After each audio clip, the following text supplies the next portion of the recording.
Could we, first of all, let's get the roster if we could. Who's your slate of leadership this year? Obviously, I'm running as I will be the minority leader. Gail McCann-Beatty will, Kansas City, will be the assistant minority leader.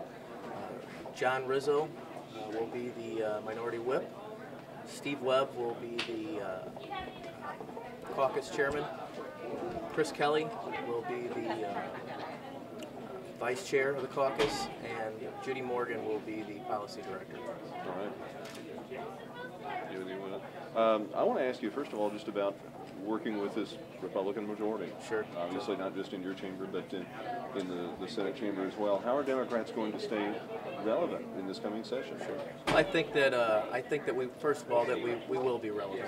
I mean, surely, if you want to look at the votes, we're very much outnumbered. But I think it's our job as members of the minority to hold the majority's feet to the fire. When we see something that we think is not in the best interest of the state, I think it's our job to stand up and fight for those issues. If you look at what happened statewide, we have an overwhelming number of Democrats won statewide office. I don't think this state is as partisan as the legislative majorities would show. I think if you look at statewide, I think the state's fairly well evenly divided. And I think that the majority should recognize that, and I would hope that at some point they could learn to lead in that direction towards a more divided Missouri, as we actually, I think, are. How do you expect Tim Jones to treat the minority? You know, I can't answer that. I think that's up to Speaker Jones. I look forward to working with him. You know, he has an opportunity to not only lead by example, but to set the stage for all of Missouri. And I think that there's issues that we can work together on, certainly economic issues. We may not agree on everything, but I'm hopeful that we can work together for the betterment of all of our constituencies.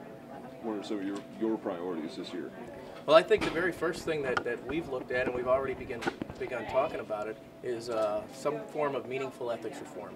We would really much like to go back to the bill in 2010 that passed out of the bipartisan committee unanimously. I think that's the first step in a more level campaign field. Certainly, unlimited cash donations are just, you know, not what the public deserves and not what they desire. I think that if it was polled anywhere, it's obvious to anyone that campaign finance limits are needed. You know, a limit on lobbyist gifts, and to strengthen the Missouri Ethics Commission. The three priorities Tim Jones mentioned yesterday: education, energy, and economic development. Any thoughts on any of those three? You know, as far as energy, I think we all look forward to developing the small nuclear reactors, modular nuclear reactors. I think that's a huge boon to the state if we were to get that. Everyone wants jobs. It doesn't matter what side of the aisle you are. Everyone wants jobs. And look at energy. I mean, I think there's a way to make a fine line between the two, but you know, we have to find a way to keep the energy costs low as they are, but at the same time to capitalize on, you know, I think nuclear energy that we have now. So, Governor Nixon. Sorry. I forgot the other one. Let's see.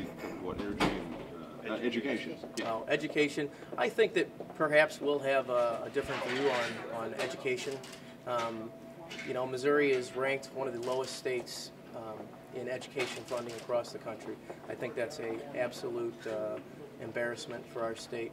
You know, we talk about jobs, we talk about economic development.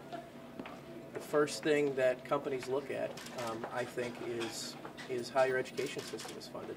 They need these skilled workers for the jobs of the future. And I hopefully that we'll be able to work towards some increased level of education funding. I don't know if I agree with all the other issues. You know, last year, I'm confident that we can try and work through some of these issues. You know, last year, I sat down with the AFT and Students First, and I got them to have some form of dialogue, and it was a very productive meeting. And I realize there's people on both sides of the issue, and certainly among my caucus members. You know, I don't think that there's any reason that we can write anything off, and hopefully we can work together for the good of all the students in the state. Jim, you wanted to I want to ask you too about working with the governor. You know, the governor's gotten criticism from both sides of the aisle, from both chambers, about not being more involved in the legislative process. What do you ask of him? What do you want to see from him? Well, I mean, I think that's a conversation that we'll be able to have with the governor. Certainly we need leadership. And I'm not saying that we've had an absence of leadership. You're asking the question, I want the governor to lead by example, to be proactive. And I think that he will be receptive to that. The governor won by a huge margin. I think he clearly has the pulse of the people in the state. And, you know, I think he knows how to govern. So we look forward to working with him on that. Anything you want to add to any of that? I'm just looking forward to working with Jake and supporting the Democratic caucus and working on some of the major issues. Education is huge coming from Kansas City and the challenges that we're having right now, as well as economic development as we deal with the challenges of jobs walking across state line. So I'm just getting very excited about working on those issues. Has the Black Caucus met yet and discussed any issues that are going to be important to it? Not at this time. Not yet. Okay. All right. I think I'm good. All right.